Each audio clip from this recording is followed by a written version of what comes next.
நபிமார்களுடைய உள்ளமாயிற்று இல்லையா? சுத்தமான தூய்மையான உள்ளம் அது. வெறுப்பையோ பகைமையோ சண்டையோ எதையும் சுமக்காத அந்த உள்ளம்.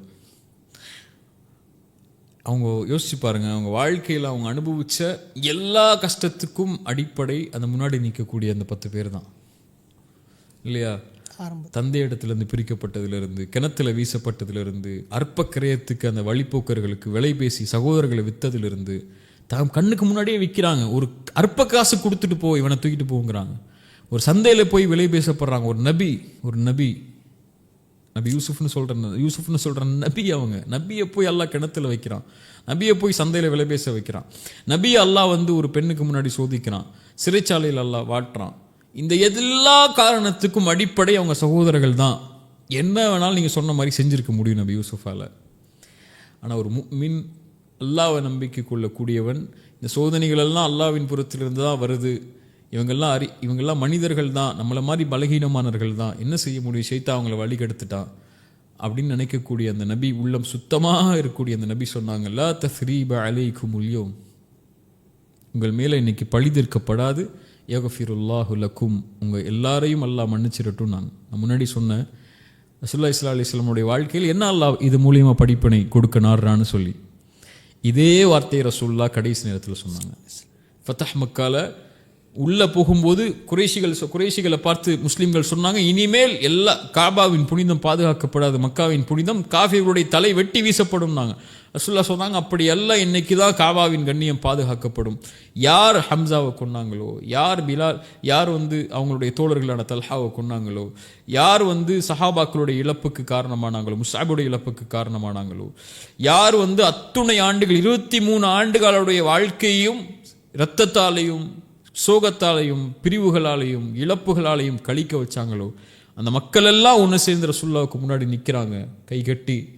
ரசூலுல்லாஹ் என்ன வேணாலும் செஞ்சிருக்கலாம். நபி யூசுஃப்க்கு இருந்த பதவி மாதிரி அலைஹிஸ்ஸலாம். ரசூலுல்லாஹி ஸல்லல்லாஹு அலைஹி வஸல்லம் சொன்னாங்க, நீங்கள் என்ன நினைக்கிறீங்க என்னை பற்றி, நீங்கள் கண்ணியமானவர் யார் ரசூலல்லாஹ்னு சொல்கிறாங்க. இப்போ ரசூலுல்லாஹ் சொன்னாங்க, என் சகோதரன் யூசுஃப் எதை சொன்னாரோ அதையே நானும் சொல்கிறேன். எதுக்கு ரசூலுல்லாஹ்க்கு அந்த சூரா இருக்கணும்னு தெரியுதா? இதுக்கு தான்.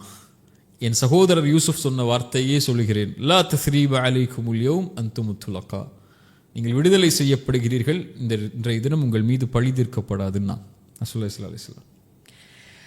அது சுத்தமான உள்ளம். அங்கே வெறுப்போ பகைமையோ அங்கே எதிர்ப்போ அங்கே நிற்காது. நீங்கள் ஒரு சின்ன சின்ன விஷயத்துக்கு நம்ம என்ன விஷயத்துக்கலாம், காசு எடுத்துட்டான், நஷ்டத்தை ஏற்படுத்திட்டான், என்னை பற்றி அப்படி பேசிட்டான், என்னை பற்றி பின்னாடி பேசிட்டான், என் வாழ்க்கையில் அதை செஞ்சுட்டான், என் சொத்தை எடுத்துட்டான், என்னை பற்றி இப்படி பேசுகிறான், என்னையே எடுத்துட்டான், சின்ன சின்ன அற்ப காரியங்களுக்கு போய் இவனை மன்னிக்க மாட்டேன், இவனை நான் ஏற்றுக்க மாட்டேன், இவனோட பேச மாட்டேன், முகம் கொடுத்து எத்தனை ஆனாலும் பரவாயில்ல, இவன் நாசமாக போயிடுவான், அழிஞ்சு போயிடுவான்னு சர்வசாதாரணமாக நம்ம உள்ளங்களில் வெறுப்பையும் பகைமையும் சுமந்துக்கிட்டு தான் இன்றைக்கி பலர் மூட்டை மூட்டையாக கவலைகளை சுமந்துட்டு இருக்காங்க. அவன் அப்படி இவன் இப்படி இவன் அப்படி அப்படின்னு.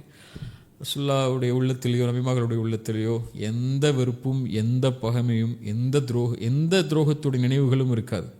எல்லாமே நோக்கத்தை நோக்கி வழிகாட்டுறதுக்காக அல்லாஹ் கொடுக்கக்கூடிய சோதனைகள். இவங்க மனிதர்கள், நம்மளை மாதிரி மனிதர்கள். லா தஸ்ரீப அலைக்குமுல் யௌம், பழி தீர்க்கப்படாது, உங்களை மன்னிக்கட்டும் அல்லான்னு சொன்னாங்க. நபி யாக்கூப் அலைஹிஸ்ஸலாமோ அவங்க பிள்ளைங்க போய் அந்த யூசுஃப் அலைஹிஸ்ஸலாமோட நிகழ்வை பார்த்து சட்டையை தூக்கி போடும்போது கேட்குறாங்க, நாங்கள் குற்றவாளிகளாக உணர்ந்துட்டோம், எங்களை மன்னிச்சிருங்க.